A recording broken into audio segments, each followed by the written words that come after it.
निग्रह। तो एकाग्रता को मेजर करने के लिए प्रथम पहला ये उन्मुनि नाम की मुद्रा है, उसको साध्य करना पड़ता है। तो ये जो उन्मुनि मुद्रा है ये एकाग्रता को मेजर करती है। और आज पूरे भारत में जो युवा धन है वो भटक गया है। वो भटक गया है इसीलिए कि अपने मन के अंदर एकाग्रता नहीं है, और एकाग्रता नहीं होने के कारण वो कंफ्यूजन में है। और कोई भी काम करता है बच्चा तो कंफ्यूजन में रहता है, क्योंकि इसका जो विजन है वो क्रिस्टल क्लियर नहीं है। तो जैसे पढ़ता है तो पढ़ाई में इसको कंफ्यूजन है कि मैं पढ़ाई करूँगा तो पास होऊंगा या नहीं होऊंगा। तो जब परीक्षा आती है तो कंफ्यूजन में होता है कि मुझे टकावारी अच्छी मिलेगी कि नहीं मिलेगी। जब पढ़ाई पूरी हो जाती है तो कंफ्यूजन में आ जाता है कि नौकरी मुझे मिलेगी कि नहीं मिलेगी।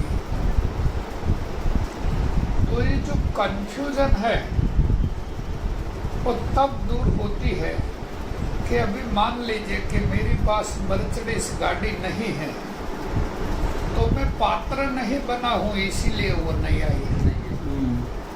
अगर मैं पात्र बन जाऊंगा तो कोई ऐसा लड़का मुझे भेंट में दे के जाएगा कि लो बाबा जी रखो घुमाते रहना काश्मीर से कन्याकुमारी, और पेट्रोल डीजल का बिल भेज देना। इसके बाद तो गाड़ी भी देता है डीजल भी देता है।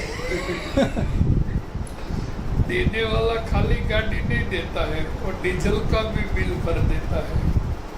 तो ये जो बात है वो समझने जैसी बात है कि अध्यात्म का जो पहला कदम है वो एकाग्रता है।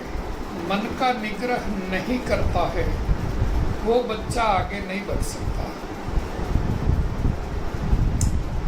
तो एकाग्रता बहुत जरूरी है। अब तुम उन्मुनि मुद्रा को साध्य करो तो तुम्हें एकाग्रता मिलेगी, और जब एकाग्रता आ जाती है तो तुम्हारे लिए पूरी पृथ्वी की प्लेट में कोई चीज असंभव रहती नहीं है। संभवानी युगे युगे, फिर तेरे लिए सब कुछ संभव हो जाता है। मगर हमारे जीवन में तब तक असंभव रहता है कि जब तक हम अभ्यास नहीं करते। हमें क्या नॉलेज हो जाता है लेकिन अभ्यास नहीं करता। हाँ, मगर जो बच्चा अभ्यास नहीं करता है तो अनुभूति नहीं होती है। जो विद्या को हमें आत्मसात करना है वो विद्या आत्मसात करने के लिए हमें दिन रात अभ्यास करना चाहिए। जो गुरु ने बताई है उस चीज के ऊपर जब हम प्रैक्टिकल और प्रयोगात्मक चलेंगे तो ही हमारा कल्याण होगा। अगर हम जो प्रैक्टिकल और प्रयोगात्मक नहीं चलेंगे, खाली बातें करते रहेंगे, तो हमारा कल्याण होने वाला नहीं है। फिलोसॉफी से तो कोई काम बनता नहीं है। थोड़ा ज़्यादा भी हमें प्रैक्टिकल और प्रयोगात्मक बनना चाहिए। तो ये अध्यात्म की पहली चाबी है एकाग्रता।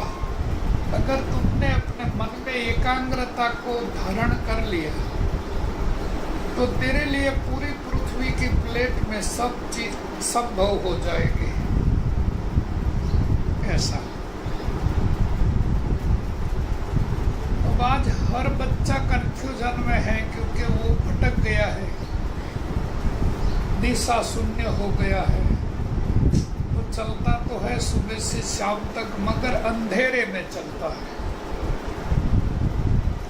प्रकाश में नहीं चलता। और प्रकाश की खोज ही नहीं करना चाह रहा है। आजकल का युवा प्रकाश की खोज ही नहीं करना चाहता बापू। तो इसीलिए तो बाबा सुखी है और दुनिया दुखी है। आता है। इसलिए तू अभी देखता नहीं है, बाबा कोई भी हो, साला झूठा हो या सच्चा हो, मगर खुश है, खुश है। चलता रहता है। और दुनिया सच्ची हो या झूठी हो, मगर दुखी है। कहने का मतलब कि जो तुम्हारा टारगेट कोई एक बन जाए, अब तुम कोई एक विषय के ऊपर काम करना शुरू कर दो, तो विषय सच्चा हो या झूठा हो, वो तुम्हारा योग स्वयं चलाता है। फिर बात है कर्म के फलों को भोगने की। तो जो आदमी कर्म करता है, इसको पता ही है कि मैं जो कर्म कर रहा हूँ वो सही है या गलत। तो सही का फल सही है और गलत का फल गलत है, क्योंकि उसको फल का भी पता है।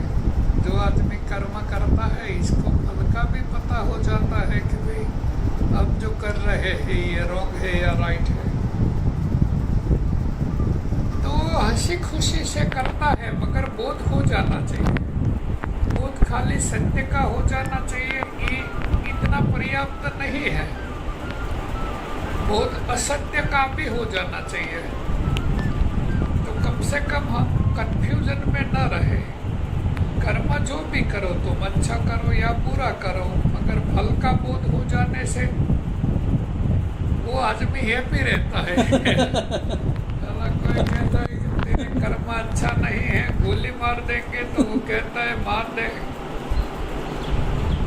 शिकार लेता है। और कोई कहता है तेरा बहुत अच्छा है कर्म, तो बोले बना दो परमहंस।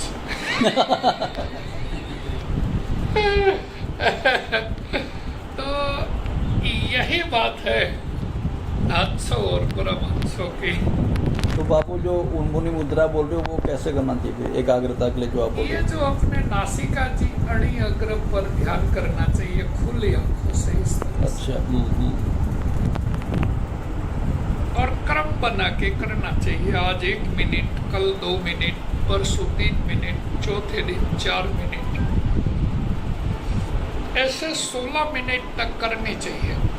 जब हम 16 मिनट तक पहुंच जाते हैं, तो हमारी चंद्र की 16 किरणें जो है वो कंट्रोल हो जाती है, तो हमारा ध्यान शुरू हो जाता है। जैसे हम सूर्य की किरणों को कंट्रोल करने के लिए एक बिलोरी कांच लेते हैं, लैंप्स, और कोई सूखी लकड़ी पर फोकस करते हैं, तो 15 मिनट में वो जलना शुरू हो जाती है। तो जो हमारी किरणें हैं, सूर्य और सूर्य की किरणें, चंद्रमा और चंद्र की किरणें, मंगल और मंगल की किरणें, बुध और बुध की किरणें, शुक्र और शुक्र की किरणें, शनि और शनि की किरणें, राहु और राहु की किरणें, केतु और केतु की किरणें, और नेपच्यून की। तो ये जो 10 स्टार है, तो 10 स्टार की इफेक्ट अपने प्राण शक्ति पर आती है, और प्राण शक्ति और कुछ नहीं है, 10 प्राण है। और प्राण कोई हवा नहीं है, प्राण कोई ऑक्सीजन नहीं है, प्राण जो है वो अग्नि है। जैसे वो ज्योति जल रही है, वही ज्योति पर जो अग्नि दिखाई दे रही है, यही प्राण है। तो जो प्राण की गति है वो तो ऊर्ध्व रहता है, नीचे से ऊपर जाती है। अग्नि कभी ऊपर से नीचे नहीं आती है ना, नीचे से ऊपर जाती है। तो ये जो फोर्स है, एक्टिव फोर्स है वो अग्नि है, रिएक्टिव फोर्स है वो जल है।